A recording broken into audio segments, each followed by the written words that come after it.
Nous allons commencer. Bonjour à toutes et à tous. Je suis donc Thomas Lecatre, chargé de coopération éducative à l'ambassade de France au Brésil. Tel qu'annoncé par ma collègue Marjorie il y a 2 semaines, je vous présente aujourd'hui le 37e webinaire des rendez-vous de la coopération éducative, intitulé Retour d'expérience sur la mise en place d'un espace francophone en ligne, le club de conversation francophone du CFET-MG, avec Nina Layotte. Donc, Nina Layotte est professeure de français au CFET-MG. Je la remercie et toute l'équipe de la coopération éducative la remercie d'avoir accepté notre invitation. Lors de ce webinaire, nous vous proposerons donc un retour d'expérience sur la mise en place de ce club de conversation francophone en ligne. Nous évoquerons les enjeux de la communication en ligne et nous préparerons les outils et nous présenterons des outils permettant de stimuler les échanges. Nous évoquerons également certaines thématiques liées à la francophonie que nous avons abordées lors des rendez-vous hebdomadaires du club. N'oubliez pas que pour obtenir le certificat de participation, vous devez activer votre caméra, vous renommer avec votre nom et votre prénom et prêter attention au mot mystère que partagera Valdemar à la fin du webinaire. Voici, je passe la parole à Nina. Bonjour à tous, merci beaucoup d'être ici. Je sais qu'il y a un autre événement assez intéressant aujourd'hui sur les IUT en France et les instituts fédéraux du Brésil. Donc, c'était un autre événement. Donc, merci d'être ici. Je pense qu'on est en même temps. Donc, voilà. Donc, je vais partager ma présentation. S'il y a des petits couacs, comme on dit, je m'excuse d'avance parce que je ne pratique pas du tout Zoom. On verra ça d'ailleurs, je vous expliquerai ça par ailleurs dans ma présentation. Donc, on va commencer. Alors, comme l'a dit Thomas, l'objet de ma présentation, c'est bon, vous voyez bien l'écran, ça fonctionne bien, tout va bien, super. Donc, l'objet de ma présentation aujourd'hui, c'est celui d'une expérimentation qu'on a mis en place, une activité qu'on a mis en place au CFET-MG. Pour les personnes qui ne connaîtraient pas le CFET-MG, c'est le Centro Federal de Educação Tecnológica de Minas Gerais, c'est ce qui était, ils ont gardé le nom ancien de ce qui est devenu maintenant des instituts fédéraux, mais nous avons au Brésil 2 CFET qui sont restés des CFET, dont le CFET de Minas Gerais situé à Belo Horizonte et dans l'ensemble aussi de Minas Gerais, puisqu'il y a 11 campus dans lesquels nous donnons des cours de français grâce aux plateformes en ligne. Donc, je vais commencer par présenter ce club de conversation. Il a été créé en février 2021, donc pour le semestre qui a commencé. Alors là, les semestres en ce moment sont un peu désorganisés. Donc, le semestre du CFET-IMG qui avait commencé en janvier, le deuxième semestre de 2020 qui avait commencé en 2021. Vous connaissez un peu tous ces décalages dus à la pandémie.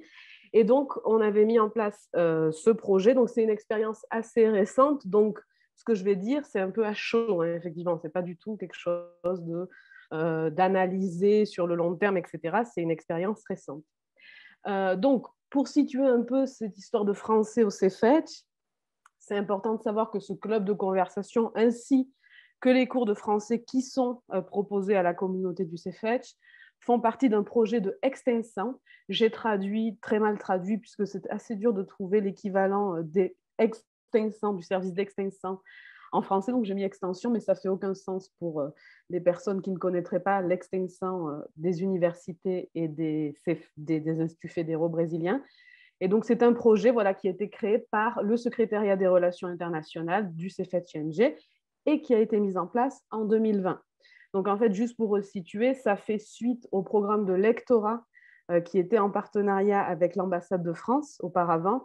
Comme ce programme a été interrompu, le CFET n'a pas voulu interrompre le processus d'enseignement puisque c'était quelque chose d'important, notamment pour la mobilité, etc., et pour continuer les projets. Donc, ce projet-là a été internalisé au niveau du CFET et institutionnalisé, et c'est devenu un projet propre du CFET d'enseignement du français comme langue étrangère, du FOS, du français sur objectif spécifique, et du français préparation à la mobilité. Et dans les heures que nous proposons, il y a également des heures culturelles, comme il y en avait lorsque c'était le lectorat, c'est-à-dire de proposer aussi des espaces d'échange qui soient différents de ceux des classes, des cours normaux. Et on a réfléchi à ce qu'on pourrait faire à ce niveau-là en ligne, effectivement, parce que tout est en modalité en ligne actuellement. Et il nous est venu à l'idée ce projet-là parce que tout ce à quoi on pensait d'autres pouvait limiter le public. Pourquoi? Parce que nous, on travaille dans une institution publique et il faut qu'on prenne en compte que tous nos étudiants, toute notre communauté n'a pas un accès optimal à la technologie. Donc, si on avait voulu faire des diffusions de films, etc., ça aurait été assez compliqué. Et ça, je pense que c'est une première chose. On a voulu rendre ce projet complètement accessible, qu'avec un téléphone, on puisse participer à notre projet. Et donc, effectivement, un film, etc., d'autres choses qui demandaient plus de technologie auraient peut-être été plus compliquées pour notre public, ou en tout cas une certaine partie de notre public. Donc, pour nous, c'était très important ce côté-là. Donc, c'est pour ça qu'on a créé ce club de conversation, pour proposer une alternative culturelle aussi à des gens qui n'ont pas forcément envie d'apprendre le français, qui le savent, qui le parlent déjà, mais envie de le pratiquer. Donc voilà, donc il est animé par les deux enseignants de français du CEFETCH, qui sont Brice Agossa, un doctorant au CEFETCH, en lettres au CEFETCH, et qui est actuellement aussi professeur de français, et moi-même, Nina Layotte. Voilà. Donc, les caractéristiques générales de ce club, c'est que c'est ouvert au public externe. Donc ça, c'est une des caractéristiques de l'extinction. Je vais parler en portugais en mettant des guillemets. C'est-à-dire que c'est très important que les projets d'extinction soient ouverts à la communauté extérieure. C'est vraiment une des conditions, en fait. Au niveau des cours de français au CEFETCH, ce qu'on a fait, c'est qu'on a ouvert les cours de français aux tercerizados du CEFETCH, c'est-à-dire aux personnes qui ne sont pas fonctionnaires du CEFETCH mais qui y travaillent, et également aux écoles municipales, aux étudiants du lycée Ensino Médio, des écoles municipales qui se trouvent à côté du CEFETCH des campus de Belo Horizonte. Donc ça, c'est une première chose. Et pour ce club, on s'est dit, ben là, on peut complètement ouvrir ce club. C'est-à-dire, on ne va même pas se limiter à dire c'est ouvert à tel public de Belo Horizonte. On a dit, on va ouvrir à tout le monde. Gros défi, tout le monde, hein, le monde, planète Terre. Et c'est effectivement ce qu'on fait. Hein. Ce n'est pas du tout limité. Il faut juste respecter notre fuseau horaire qui est celui de Brasilia. On le précise, si jamais il y avait des gens qui viendraient d'ailleurs, et c'est le cas, je vais en parler plus tard. Et donc voilà, donc c'était vraiment ce projet-là d'ouvrir à tout le monde, de créer un grand dialogue interculturel, etc. Évidemment, la majorité de nos participants sont brésiliens, mais on a quelques exceptions. Je reviendrai là-dessus. La condition, la seule condition, enfin les deux conditions, la première c'est d'avoir Internet et un outil pour accéder à Internet et pouvoir discuter avec nous. Et c'est aussi le niveau de français, c'est vrai qu'on l'a mis à partir du niveau A2, évidemment, du cadre européen. Donc, on l'a mis à ce niveau-là parce que sinon, c'était compliqué. Les échanges seraient compliqués. Et je pense, et mon collègue également, je parle en son nom, mais on pensait effectivement qu'un club de français un peu moins avancé devrait être réalisé à part, c'est-à-dire en stimulant un certain autre type d'interaction. Il y avait besoin de d'autres choses à être mises en place et ça pourrait donc de laisser par exemple des personnes qui ne parlent pas français assister, ça pourrait être très compliqué pour eux, compliqué pour les autres qui veulent pratiquer. Donc on a mis ce cadre de niveau A2. Voilà, on n'a pas voulu que ce soit seulement des niveaux intermédiaires, donc à partir du B1 ni avancé, mais quand même une certaine notion pour pouvoir comprendre et un peu échanger. Donc, les caractéristiques du public qui participe, eh bien, c'est un public qui est international. Donc, on a des Brésiliens de beaucoup de régions du pays, d'âges différents. Donc, c'est ça, cette hétérogénéité. On a des gens qui ont 20 ans, ça va de 20 ans jusqu'à peut-être 60 et quelques années. C'est-à-dire, c'est des gens qui ont appris le français à un moment donné de leur vie et qui ont envie de continuer à le pratiquer.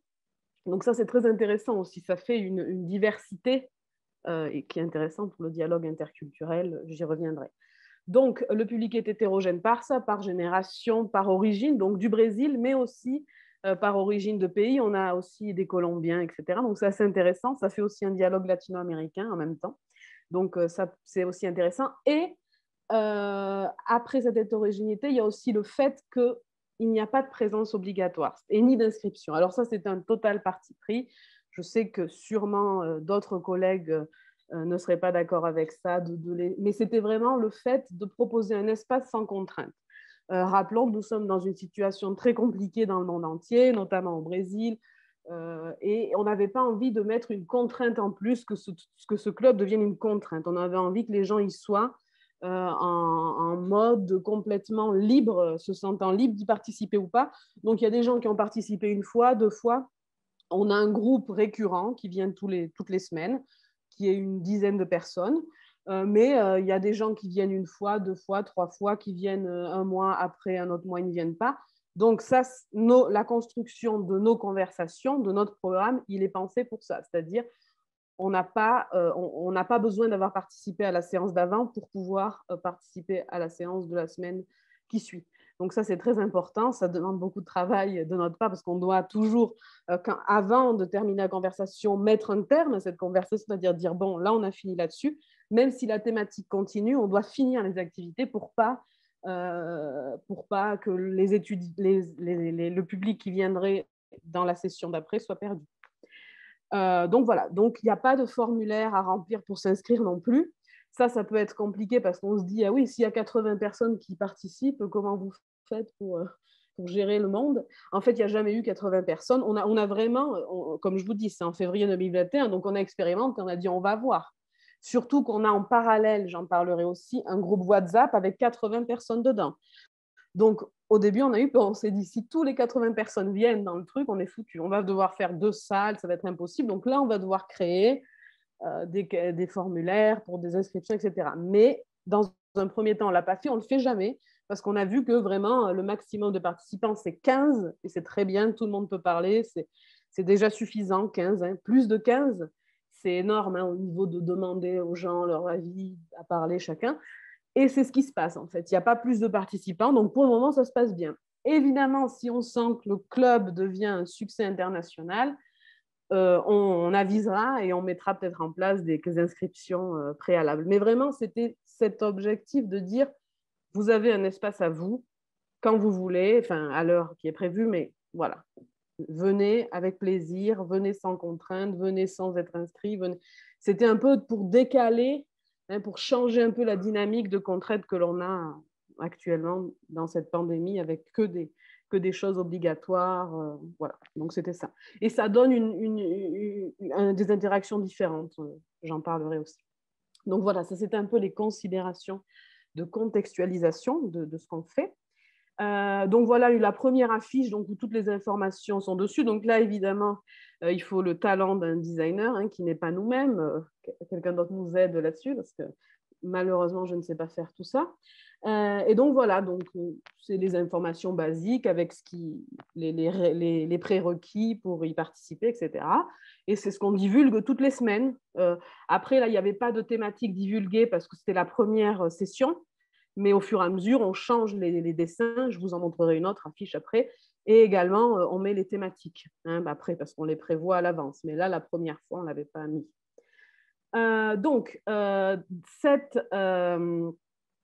Cette initiative, elle nous permet d'entrer dans une dynamique interculturelle et francophone. Donc, l'idée, en fait, c'est de mettre en place des thématiques, de choisir des thématiques qui soient ce qu'on peut considérer comme universelles. Donc, qu'est-ce que ça signifie des thématiques universelles? Eh bien, ce sont des thématiques qui peuvent déboucher sur des dialogues. Vous voyez, je vous donne des exemples ici qui sont, par exemple, qui êtes-vous? Et là, on va instaurer une discussion sur la personnalité. Qu'est-ce que c'est la personnalité? Les tests de personnalité, etc. Une autre question qu'on avait posée aussi en thématique, c'était c'est quoi le bonheur? Et donc, à partir de ces questionnements, les apprenants en amont, ce ne sont pas des apprenants, pardon, les participants en amont, ils ont une question. Et donc ça, c'est très intéressant à mettre en place parce qu'en fait, ils anticipent, ils peuvent, s'ils le souhaitent, anticiper la réflexion qu'on va mettre en place avec eux. Ça a débouché sur des discussions assez intéressantes et notamment, par exemple, un de nos participants récurrents, qui est colombien, nous a proposé un poème de Fernando Pessoa, c'était sur le bonheur, de Fernando Pessoa, qu'il avait traduit en français lui-même. Donc, on a eu tout un échange sur ce poème. Et donc, voilà, le fait d'anticiper les thématiques, dans les ouvrir à des questions, ça leur fait s'interroger avant même la séance. Donc, c'est assez intéressant.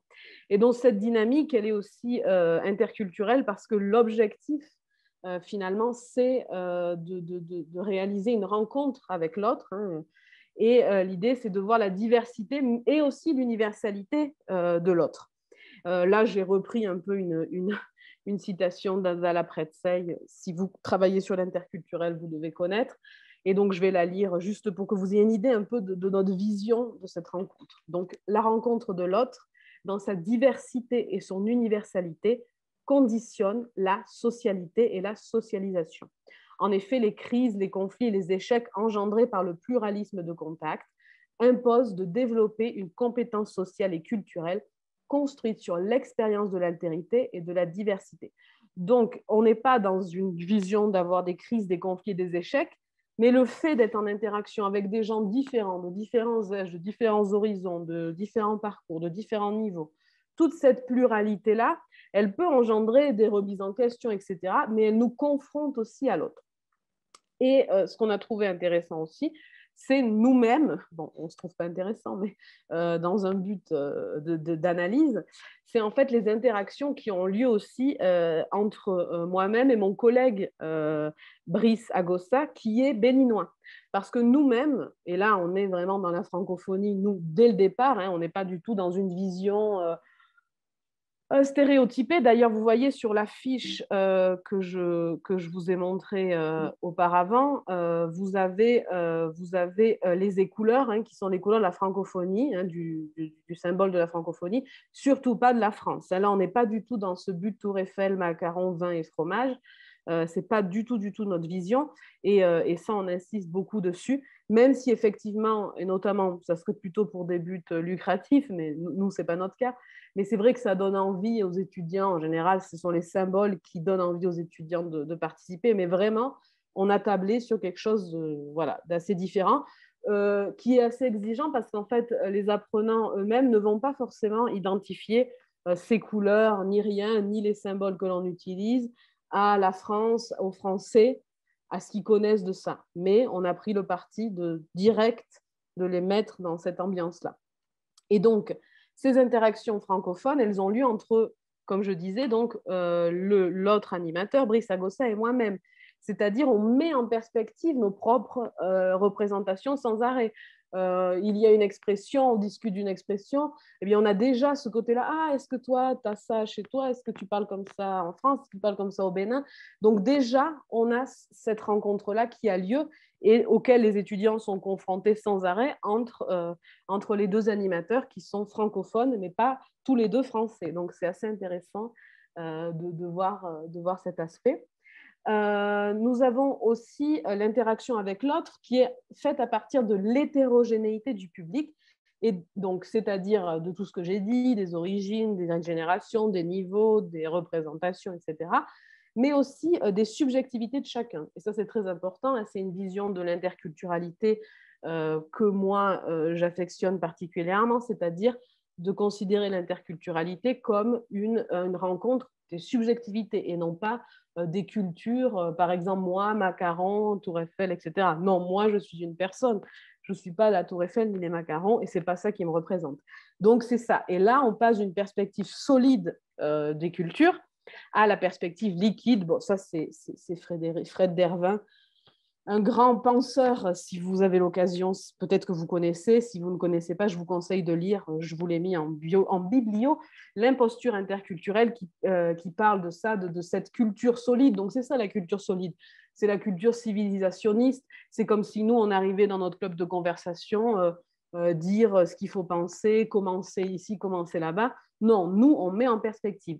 Et cette perspective-là, elle est liquide. Le liquide, ça... si vous pensez à l'image d'un liquide, eh bien, ça s'adapte au milieu où ça circule, ça change de couleur, ça change d'odeur. Donc, c'est ça l'idée de la perspective liquide de l'interculturel. Et c'est ça, nous, dans notre démarche, qui nous intéresse. Donc, voilà pour cette partie. Donc, voilà, comme je vous dis, hein, la francophonie et l'interculturel sont au cœur de notre démarche. Il y a aussi des enjeux dans la communication en ligne, hein, parce qu'évidemment, comme je l'ai évoqué, tout est fait en ligne, hein, puisque c'est le contexte de la pandémie. C'est un projet qui a été créé en ligne. D'ailleurs, sans que ce soit en ligne, si ce n'était pas en ligne, nous n'aurions pas accès au public auquel nous avons accès. Donc là, c'est un peu les avantages de la pandémie, on va dire, s'il y en a, si je peux me permettre de dire ça.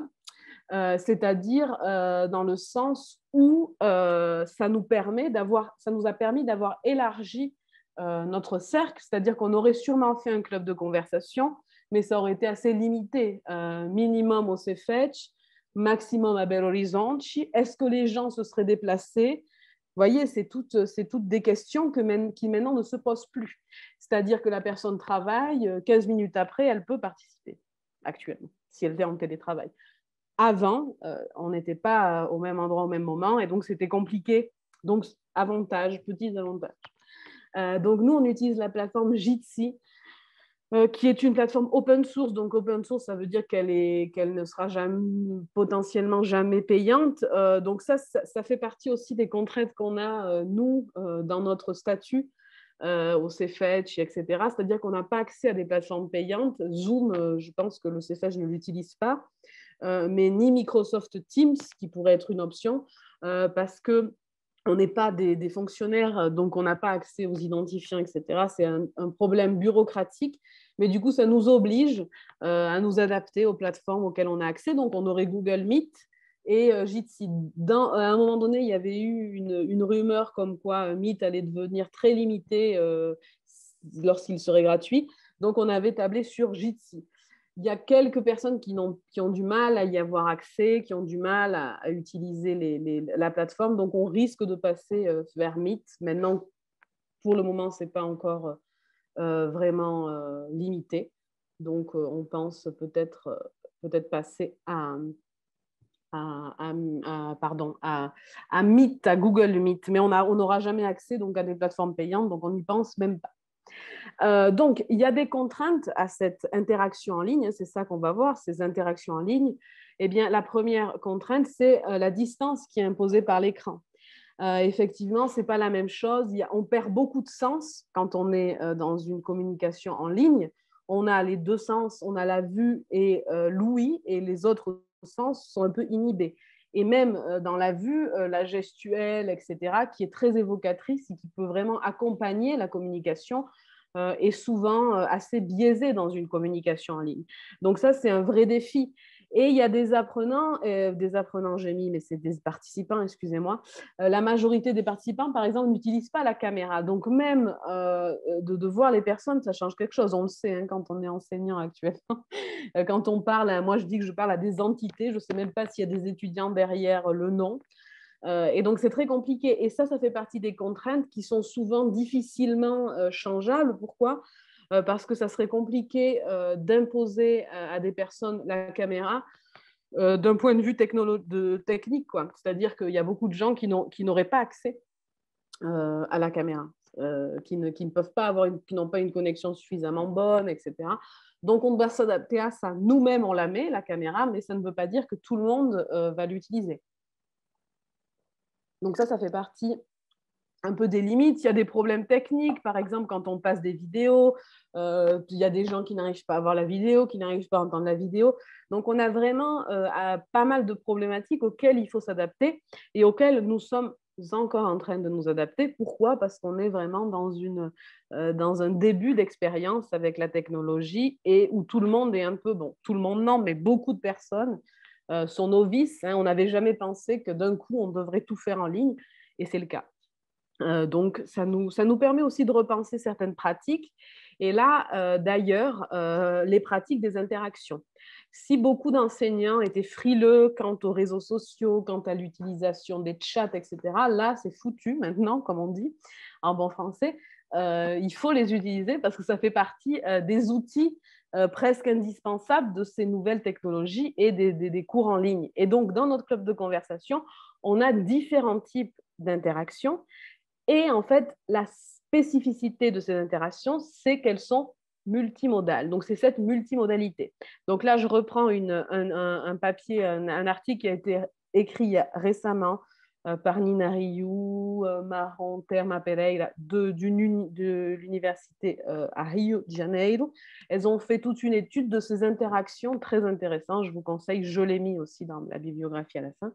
Elles ont analysé un peu les nouvelles interactions qui avaient lieu dans ces cours en ligne là un peu forcés. Et donc, les interactions, elles passent par différents canaux, c'est-à-dire on n'est pas focalisé que sur un canal comme en présentiel où les gens parlent, échangent, où les gens écrivent. On est vraiment dans quelque chose de multimodal et de concomitant, c'est-à-dire tout a lieu en même temps. Ça, c'est assez perturbant aussi. Donc, à ce niveau-là, on a des canaux tant oraux qu'écrits dans des interactions orales. Donc, c'est ça, parce que nous, vraiment, notre club de conversation se centre essentiellement sur la communication orale. On ne travaille pas du tout l'écrit, ce n'est pas du tout l'objectif du club. On le travaille pendant les cours, on pourrait le travailler si on faisait un club d'écrit, mais là, notre club, c'est de conversation. Mais on se rend compte qu'avec les nouvelles technologies, on a différents modes, et notamment le mode textuel.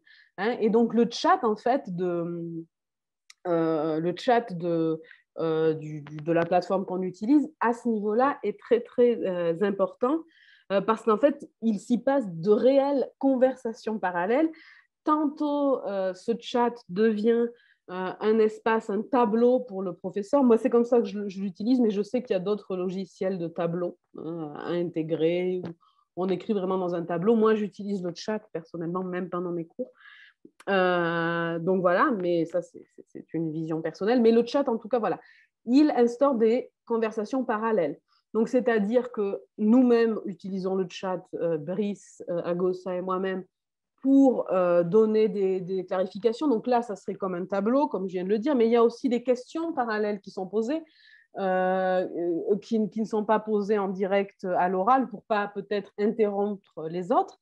Mais en tout cas, il y a cet écrit qui est présent. Et on a aussi l'écrit qui est présent à partir du groupe WhatsApp, ce groupe WhatsApp sur lequel je reviendrai après, qui est devenu aussi un projet à part peut-être. On a un mode visuel, donc c'est ça, c'est-à-dire d'analyser tous les modes qui sont en marche pendant ces interactions en ligne. Et le mode visuel, en fait, c'est à travers les supports logiquement visuels. Moi, je trouve que le mode visuel et oral, c'est la classification des personnes que j'ai citées, mais je trouve que mode visuel et oral vont souvent ensemble, parce que dans le cas des vidéos qu'on utilise, c'est-à-dire pour déclencher la conversation ou pour poser des questions, pour donner lieu à autre chose, etc. Quand on utilise le mode visuel, en général, il y a aussi le mode oral, sauf si ce sont des images, des photos, etc., qui peuvent très bien servir de déclencheur à des conversations et qu'on utilise également. Et donc, le mode oral, en fait, il est assez complexe aussi, autant que le mode textuel où il faut gérer les échanges. Là, il faut gérer les interventions aussi. Donc, il faut faire attention au tour de parole. Pour ça, toutes les plateformes, je pense, ont un petit outil qui permet de cliquer quand on veut parler, d'indiquer qu'on veut parler. Mais c'est vrai qu'il y a des chevauchements des fois de paroles qu'il faut gérer. Il y a des gens qui imposent leurs paroles, notamment dans ce genre d'espace qui se veut assez libre. Là, pour le coup, il y a des gens qui imposent leurs paroles, qui imposent la thématique, qui imposent... Et donc, c'est à nous, les modérateurs, les animateurs, comme je vous appelle, de gérer tout ça. C'est complexe aussi, c'est-à-dire de ne pas non plus être virulent, mais en même temps d'être ferme et de dire, voilà, attention, là, je ne suis pas d'accord avec... Enfin, je ne suis pas d'accord, non, mais attention, s'il vous plaît, laissez les autres parler. Donc voilà, il faut aussi avoir à donner envie à ceux qui ne parlent pas beaucoup de parler. Alors tout le monde est libre, comme je dis, on n'est vraiment pas dans un contexte de cours, il n'y a pas d'évaluation finale ni rien. Donc les contraintes sont moindres. Mais néanmoins, on veut que tout le monde participe, c'est un peu l'objectif. Si des gens veulent l'utiliser aussi, cette plateforme, comme un podcast, ça pourrait être, c'est-à-dire ils écoutent seulement, c'est possible. Ça nous est déjà arrivé, des gens qui disent là, je ne me sens pas de parler aujourd'hui, mais je vais vous écouter. C'est possible aussi.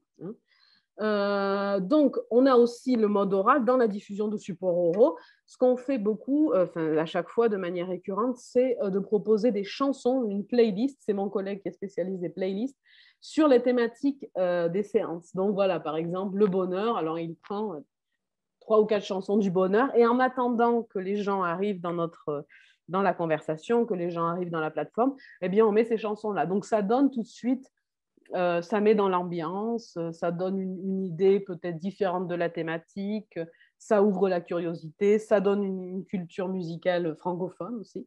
On essaie que ce soit maximum francophone, effectivement aussi. Et voilà, et donc les vidéos thématiques, comme je l'ai évoqué, c'est vraiment, ça va ensemble avec le visuel. Voilà. Donc, voilà un peu ce que je voulais dire sur ces enjeux de la communication. Et c'est vraiment difficile, mais en même temps important de gérer les 3 modes et qu'ils soient partie prenante en fait des interactions. Effectivement, c'est compliqué quand on parle de regarder le chat. Hein, c'est assez complexe d'avoir. Mais en fait, je pense qu'au fur et à mesure, on est en train d'acquérir ces compétences là, de lecture, on parle et on lit. Parce que moi, je me rends compte qu'au début, j'avais du mal à regarder ce que les étudiants, même dans des cours classiques en ligne, disaient. Et puis finalement, au fur et à mesure, écrivaient, pardon, pendant que je parlais. Et finalement, au fur et à mesure, j'ai pris l'habitude de lire rapidement les questions, d'y répondre. Donc, ça se fait petit à petit. Il y a aussi des interactions qui ont lieu entre les étudiants eux-mêmes dans le chat. Ils répondent eux-mêmes aux questions des autres. Donc, c'est assez intéressant. Voilà. Et en fait, il faut vraiment l'exploiter, tout ça. Je pense plutôt que de le regretter, de dire vous ne pouvez pas parler, vous ne pouvez pas écrire pendant que je parle, etc. Plutôt que d'imposer quelque chose comme ça, je pense qu'il est plutôt intéressant d'exploiter tous ces outils. Hein, même si des fois, il y a des côtés négatifs, je pense que les côtés positifs sont supérieurs et peuvent nous aider aussi dans notre pratique. Donc, quelques outils pour stimuler la conversation. Donc, c'est des choses que vous devez connaître. Hein, c'est juste mon humble expérience. Donc, comme outil, il y a Kahoot. C'est ça que vous devez connaître sûrement. J'imagine que la majorité d'entre vous connaissent. C'est assez facile à connaître, pardon. C'est assez facile à utiliser, à prendre en main. C'est coloré, c'est ludique et ça permet de faire des quiz. Donc, c'est-à-dire même pendant des cours, vous pouvez l'utiliser, mais aussi nous, par exemple, on va parler d'une thématique et on les interroge sur cette thématique avant. Notamment quand on avait fait une intervention sur la bande dessinée belge, on avait demandé aux apprenants qu'est-ce qu'ils connaissaient de cette bande dessinée belge. Ça avait tout de suite débouché sur une discussion sur la Belgique, rien à voir avec la bande dessinée. C'est les aléas du direct. Mais ça avait été assez intéressant aussi. Et ça permet de proposer, voilà, des fois de changer aussi de dynamique. C'est-à-dire que vous pouvez commencer la conversation classique, débat, chacun exprime son idée. Et hop, d'un coup, on part dans un Kahoot pour une question spécifique. Je pense que ça peut aider des fois parce que ça c'est quelque chose que j'ai oublié de préciser, mais notre club de conversation dure 1h30. Et donc, effectivement, des fois, on a besoin de changer la dynamique de ces échanges. Donc, ça peut être intéressant. La complexité de Kahoot que j'ai identifiée dans mon utilisation, c'est que souvent, il faut 2 appareils pour pouvoir, quand on est en ligne, hein, quand on est en présentiel, qu'on l'utilise, on peut utiliser l'écran, le projecteur pour projeter les questions et l'apprenant utilise son téléphone. Mais dans le cas d'un cours en ligne, il faudrait un ordinateur et un téléphone. Ce n'est pas obligatoire que les étudiants aient les deux, hein, dans notre cas en tout cas, en tant qu'institution publique. Donc, des fois, ça peut être compliqué à manipuler, mais il y a des solutions. On trouve des solutions pour que tout le monde puisse participer. Ils ne le font que sur l'ordinateur, s'ils ont un ordinateur, ou que sur le téléphone, ils passent d'une question à l'autre, ou alors on lit les questions à l'oral. Ça peut être quelque chose d'intéressant aussi. On lit les questions à l'oral et on leur donne les différentes options. Donc, c'est ça qui peut être un peu compliqué. Il y a aussi les nuages de mots de Mentimeter. Je ne sais pas si vous connaissez. Très intéressant aussi. J'ai pris un exemple après sur la page suivante.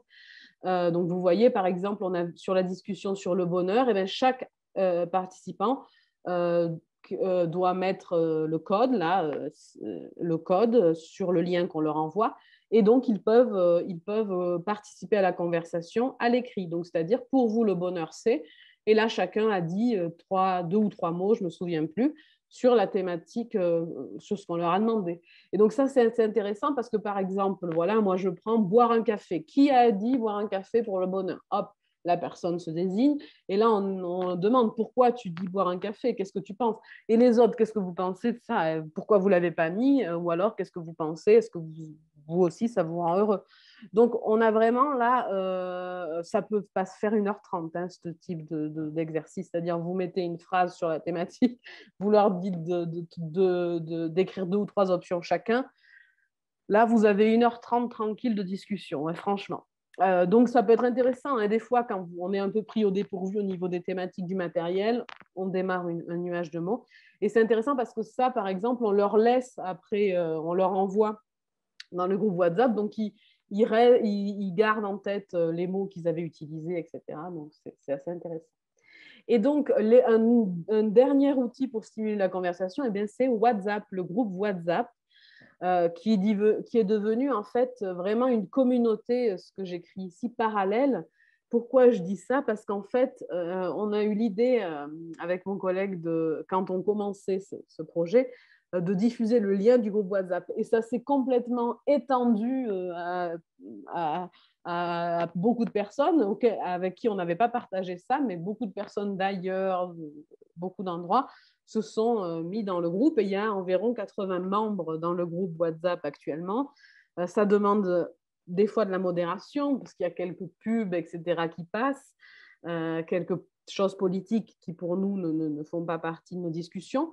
Mais en tout cas, c'est assez intéressant parce qu'on a vraiment la communauté des gens qui sont dans le groupe et qui participent aux conversations, mais on a vraiment aussi beaucoup d'autres personnes qui sont seulement dans le groupe WhatsApp et qui de temps en temps quelqu'un va publier quelque chose sur une thématique et les autres continuent à interagir. Donc, on a aussi ce groupe-là.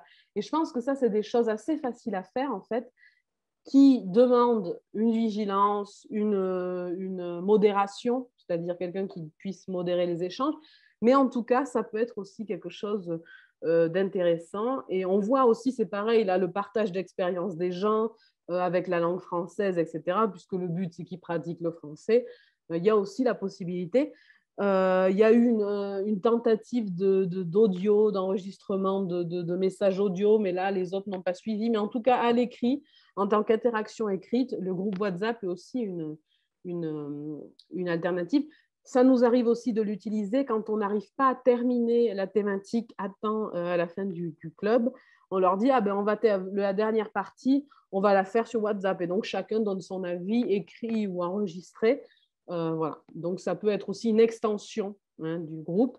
Voilà. Après, à gérer, je sais qu'il y a des gens qui sont assez réticents parce qu'ils ont peur que ça envahisse leur vie, etc. Mais il suffit de mettre en silence le groupe et d'y participer qu'à certains moments, de soi-même s'organiser. Et je pense que c'est envisageable.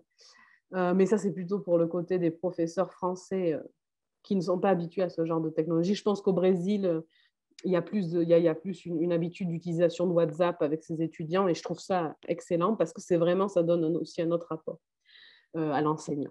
Donc voilà, donc la pluie de mots, j'en ai déjà parlé. Et donc pour terminer, dans les quelques petites minutes qui me restent, je voulais juste vous donner un petit exemple de ce qu'on avait prévu pour le mois de la francophonie. Donc ce mois-ci, qui était le mois de mars, on avait décidé, d'en plus de nous comme animateurs, d'inviter des contacts que l'on avait. Alors avec Brice, c'est excellent parce qu'on a des contacts d'Afrique, de beaucoup d'endroits.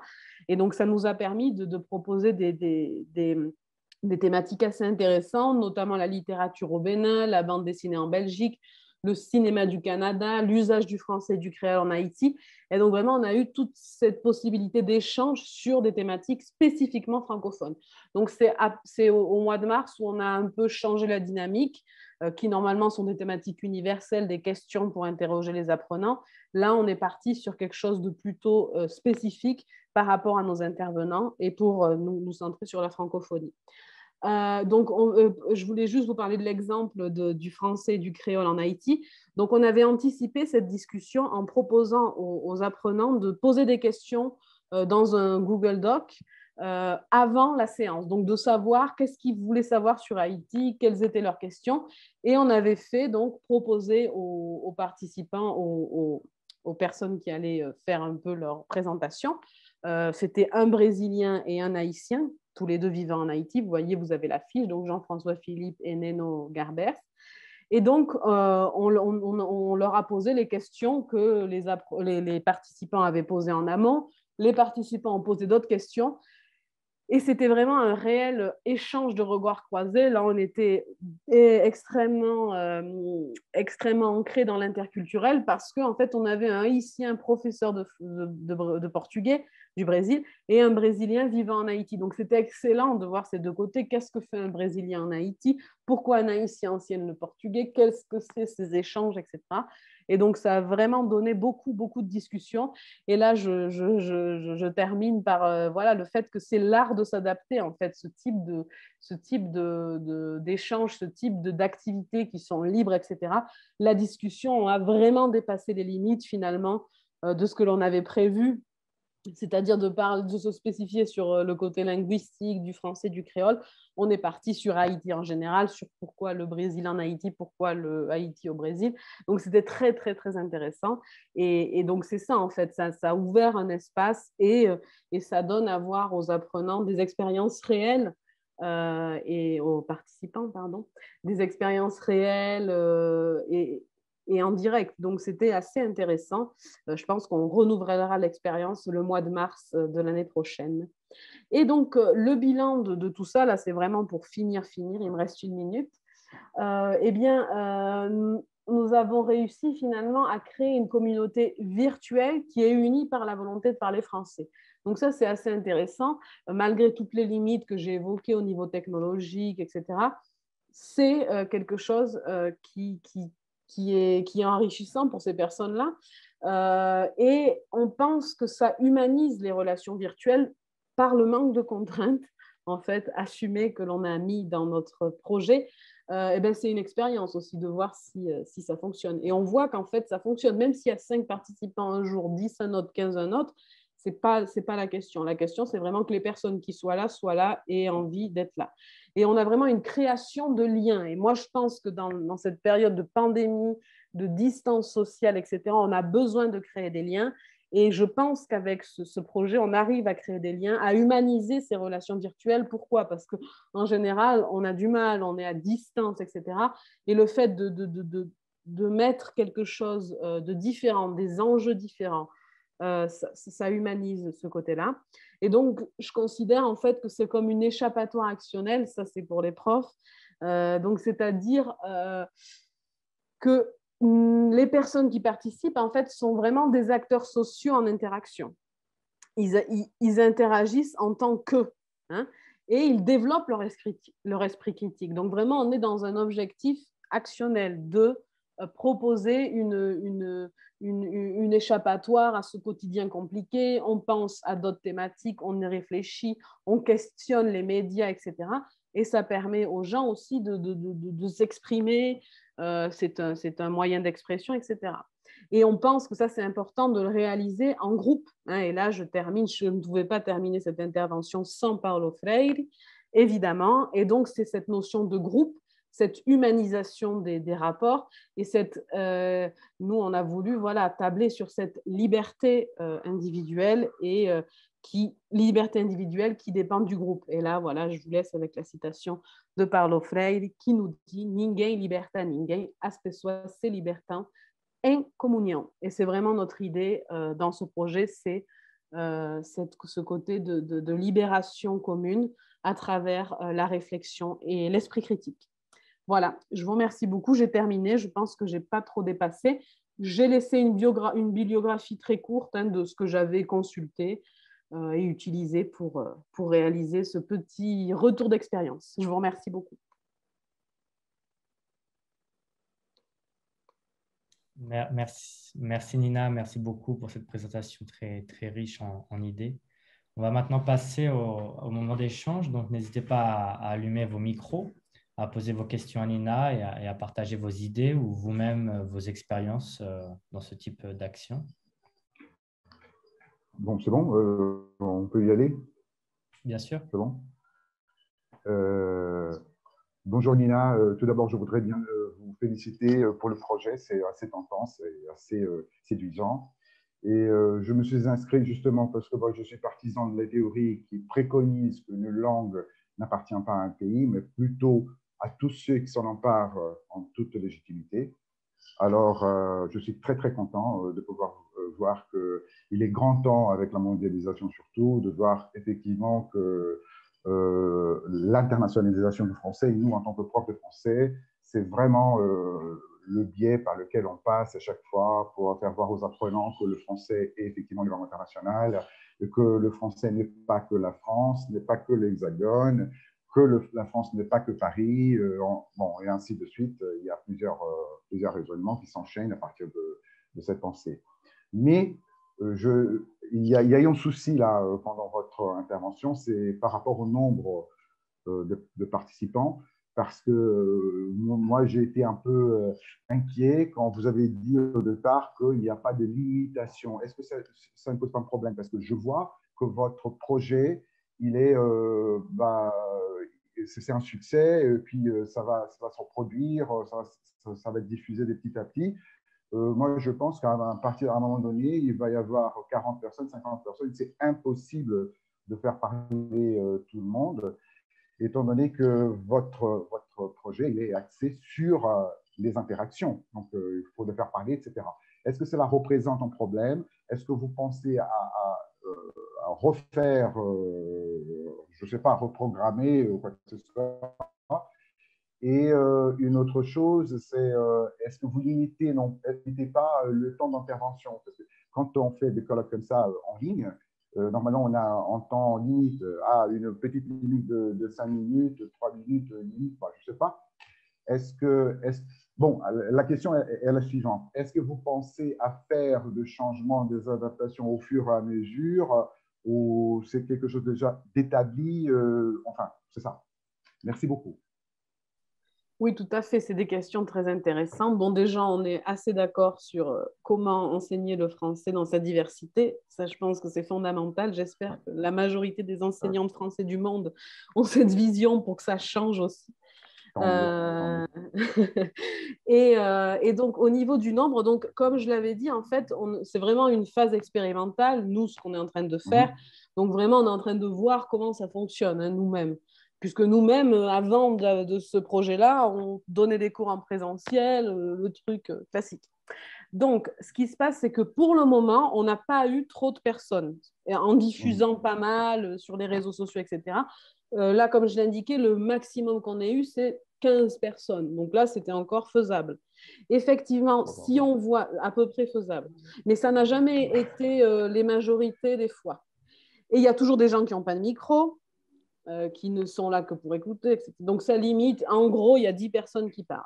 Donc effectivement, pour le moment, on n'a pas eu cette expérience d'avoir trop de monde.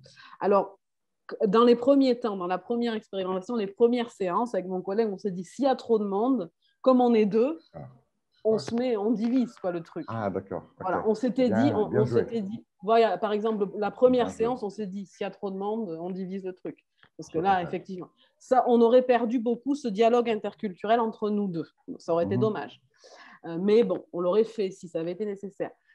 Mais ça n'a pas été le cas pour le moment. Si jamais on voit qu'il y a trop de monde, là, on fera des inscriptions, c'est-à-dire au préalable, les jours avant, en diffusant la programmation, les gens s'inscrivent. Et on limitera à 10 ou 15 participants. Donc, effectivement, ça, c'est encore en mouvement. Ce n'est pas du tout fixe de dire venez tous et on va parler et personne ne parle, quoi. Effectivement, là, ça serait contre-productif. Donc, ce n'est pas du tout notre but. Ouais. C'est une expérimentation. Et c'est tout? Vous m'aviez posé une autre question, peut-être, je ne sais plus. Oui, non, non, c'est effectivement le seul souci que j'avais par rapport au nombre. Et la mise en place, tout a été expliqué parce que les thématiques, elles sont au préalable, elles sont annoncées au préalable. Donc, tout le monde qui va participer au club, théoriquement, il sait en avance ce dont on va parler, quoi. Donc, tout à fait. Donc, ils peuvent commencer à réfléchir. Exactement, ouais, ça c'est très important. Mais le côté surprise aussi, c'est bien. Hein, oui, mais je pense qu'on y a pensé d'ailleurs, effectivement. Hein? effectivement, c'est quelque chose qui pourrait être intéressant. On y avait pensé aussi une fois ou deux de pas donner de thématique. Et voilà, on les prend par surprise. Mais il faut trouver des bonnes thématiques pour ça.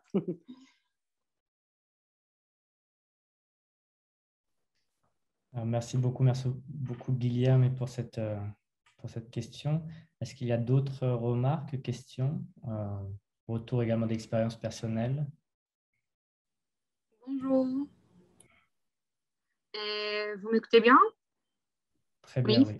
Donc, salut Nina, j'ai bien aimé ta présentation. C'est génial, d'accord? C'est génial, c'est incroyable. J'ai eu plusieurs idées pour faire avec mes élèves aussi. Et j'ai eu une doute seulement. Vous m'avez dit que quelquefois, les étudiants n'avaient pas de micro et n'ouvraient pas les caméras. Et comment ça marchait vraiment? Est-ce que vous avez essayé d'utiliser des stratégies pour qu'ils ouvrent leur caméra? Ça n'a rien marché parce que ça, c'est un problème avec les cours à distance des universités et même des écoles, non?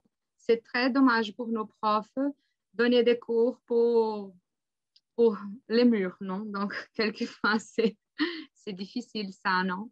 Mais félicitations, d'accord? Bravo pour votre travail. C'est génial. Merci beaucoup.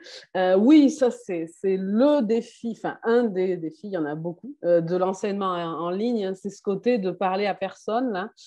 Moi, c'est très frustrant. Je sors fatiguée. J'ai l'impression d'avoir donné 4 heures de cours quand j'en ai donné 1h30, parce que j'ai parlé. En fait, c'est expliqué par des neuroscientifiques qui expliquent que le fait de ne pas avoir toutes les stimulations des sens sensitifs, ça fatigue, en fait, parce qu'on est concentré sur le regard, on réfléchit plus que dans une interaction en réelle, quoi. Donc, effectivement, alors pour les caméras, franchement, si vous avez un truc, pour moi, ça serait magnifique, mais c'est très compliqué. Je trouve que, alors notamment nous, moi, je parle d'une institution publique où je ne peux pas dire aux gens, je vois que des fois, j'ai essayé de les faire mettre des caméras pour des... Alors, on peut centrer pour les tâches. Ce qu'on peut faire, par exemple, moi, ce que je fais, c'est, tu vas faire ta présentation, donc est-ce que tu peux mettre ta caméra pour ta présentation? Donc, on ne va pas mettre pour tout le cours, mais à un moment précis où tu vas intervenir, si c'est dans le cadre d'un cours. Pour le cadre du club de français, on a quand même des personnes qui les mettent. Donc, on ne parle pas qu'à des murs, c'est déjà bien. Mais c'est vrai que vraiment, moi, si quelqu'un a une stratégie, je ne sais pas, d'obliger les caméras de fonctionner, c'est la police qui peut faire ça, mais pas nous. Je veux dire, je trouve ça très compliqué, ça, effectivement. Et en tant qu'enseignant, c'est difficile à gérer. Et là, malheureusement, je n'ai pas de solution miracle, si ce n'est que peut-être que ce soit quelque chose de ponctuel. C'est-à-dire de dire, quand tu parles, tu mets ta caméra. Ça serait peut-être la solution pour au moins les voir une fois. Moi, il y a des gens, je ne sais pas qui sont encore dans mes cours là, actuellement. Je ne les ai jamais vus. Je ne sais pas qui sont ces personnes physiquement. Mais ils participent, ils rendent les trucs, ils font des trucs bien, mais on ne sait pas quelle tête ils ont. Donc voilà. Mais en tout cas, c'est une bonne question. Et ça serait intéressant d'en discuter entre praticiens de la profession d'enseignant pour se donner des tips, des petites dicas. Bon, bonjour Nina, ça va? C'est un plaisir d'être avec vous de nouveau, n'est-ce pas? Je voudrais savoir s'il y a des phrases pour estimuler la parole. S'il y a. Bon, une autre chose, c'est la question des nouveaux, sur les nouveaux, n'est-ce pas? Niveau. Tu as parlé sur le niveau A2, de comment faire les gens parler à cause des limitations des niveaux. Merci.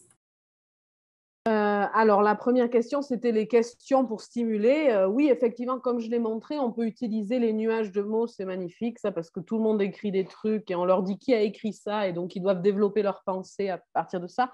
Donc ça leur permet d'avoir un temps de réflexion aussi. Parce que ce qui peut être assez complexe aussi dans les interactions en ligne, c'est l'immédiateté. Allez, on te pose une question, réponds. Le fait de passer par un biais écrit avant, ça laisse 5 minutes à tout le monde de réfléchir. Donc ça peut être assez intéressant, notamment pour les niveaux un peu moins avancés, c'est-à-dire un niveau A2 qui a du mal à parler, et bien, il peut préparer peut-être son tour de parole. Même si on est normalement dans une interaction qu'il devrait faire de manière naturelle, ne soyons pas ingénus, évidemment que on peut utiliser les outils qui sont à notre disposition sur Internet et les apprenants ne s'en privent pas. Donc, tant qu'ils ne s'en privent pas, mais qu'ils arrivent à discuter, je pense que ça peut être intéressant aussi. Surtout pour nous, notre club de conversation. Attention, toute proportion gardée avec un examen. Hein, ça serait différent, évidemment. Mais là, comme nous, on est dans une démarche sans contrainte, je veux dire, sur au niveau de l'évaluation ni rien, ça peut être une bonne idée de laisser ce temps de parole. Et les gens, en fait, les gens, en fait, ne parlent pas tous en même temps, donc on peut préparer la parole. Ça, je pense que c'est ça qui fonctionne aussi avec des gens qui ont un niveau moins élevé. Moi, je remarque que souvent, ce n'est pas les premiers à parler, par exemple. Là, on a des étudiants qui sont clairement en A2 et pas en intermédiaire ni en avancé. Et ces gens-là mettent plus de temps à s'exprimer dans la séance, c'est-à-dire ils vont s'exprimer au bout d'une demi-heure, mais parce qu'ils ont peut-être cherché un peu de vocabulaire. Donc, ça participe aussi de leur apprentissage. Donc voilà, après, s'il y a des gens qui ont vraiment, vraiment du mal, on leur propose qu'ils puissent écrire aussi sur le chat en dernier recours. Au pire, vous pouvez, ou quand il y a des problèmes de micro, on leur dit, dis-nous tes idées par écrit, quoi, pour être un maximum flexible. Mais encore une fois, on n'a pas d'objectif. Donc, on n'a pas d'objectif linguistique ni rien. Donc, c'est plus facile de mettre en place tous ces outils. Alors, nous avons une question dans le chat de Carolina qui demande si tu fais des corrections, si tu corriges les fautes des participants ou si tu les laisses à l'aise. Alors, ça dépend, ça dépend en fait, c'est ça l'avantage. Enfin, il faut avoir une vision critique, un peu voir à quel niveau est la personne qui parle. Ça s'est rapidement vu quand il a dit plus de 3 ou 4 mots. On voit un peu si c'est quelqu'un qui a eu un français avancé, intermédiaire ou fin du niveau basique. Je parle en termes que j'utilise au CFET, mais c'est-à-dire A2 ou B1 ou B2 ou C1 ou C2.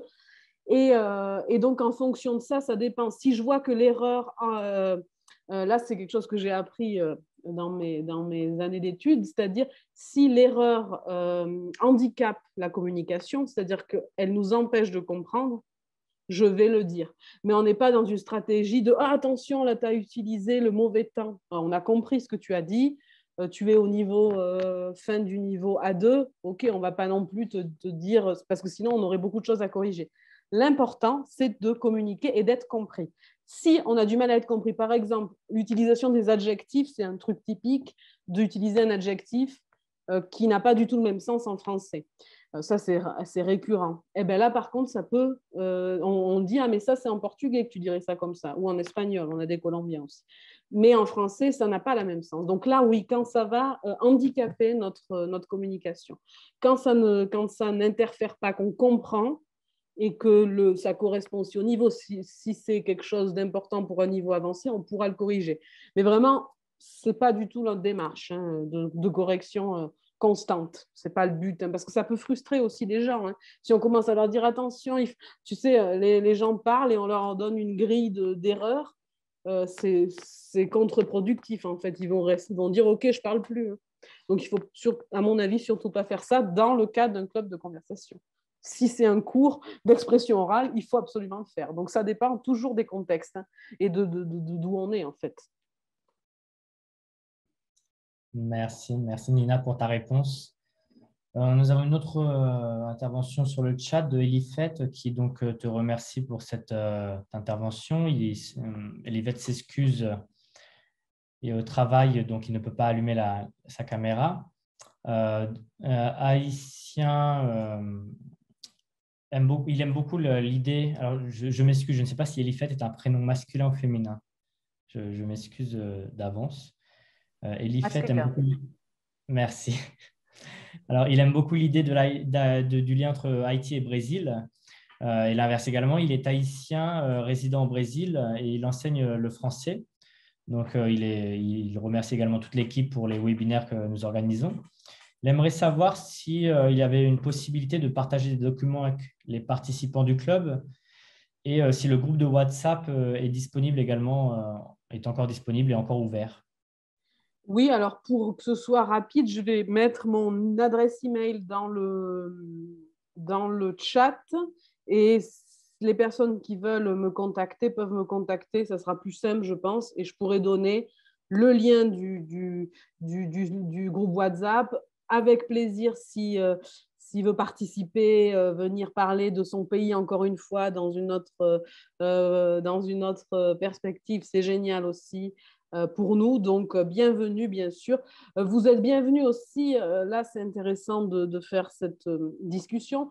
Les enseignants ou les étudiants de français, de lettres, des universités qui seraient intéressés à venir animer une session, on est aussi ouvert à ça. Hein. Donc, vous êtes bienvenus si vous dites, moi, j'ai cette thématique dont j'ai envie de parler d'une manière comme ça, un peu sans qu'il y ait des restrictions de faire passer des examens ou de quoi que ce soit. Vous êtes bienvenus pour venir parler ce que vous voulez. Voilà, comme on a dit, c'est vraiment ça le but. C'est un espace d'échange. Donc, les participants sont d'autant plus contents quand il y a des nouvelles personnes qui viennent les faire parler. Donc, si vous voulez venir faire parler nos participants, bienvenue aussi. On pourra en discuter. Vous pouvez échanger avec moi sur mon mail et je vous donnerai toutes les infos. Vous êtes tous bienvenus. On sera ravis. Super, merci beaucoup. Donc, n'hésitez pas à copier-coller le mail de Nina dans le chat, nina.layotte@gmail.com. Est-ce qu'il y a encore d'autres questions, d'autres remarques? Sinon, nous allons terminer pour aujourd'hui ce webinaire. Donc, n'hésitez pas également, si vous souhaitez avoir le certificat, à noter le mot mystère que Valdemar vous a partagé dans le chat. Il est très important pour avoir le certificat. Je remercie encore une fois Nina d'avoir accepté d'animer ce webinaire. Merci à vous pour l'invitation. Merci à l'ambassade d'avoir pensé à moi. C'est super d'avoir eu cet espace pour échanger. Merci et merci à tous d'avoir assisté à ce webinaire. Nous allons nous retrouver très rapidement. Restez connectés sur le site et sur l'Instagram d'IFProf Brésil pour être au courant des prochains webinaires et des prochains événements. Merci à tous et bonne fin de journée. Merci beaucoup.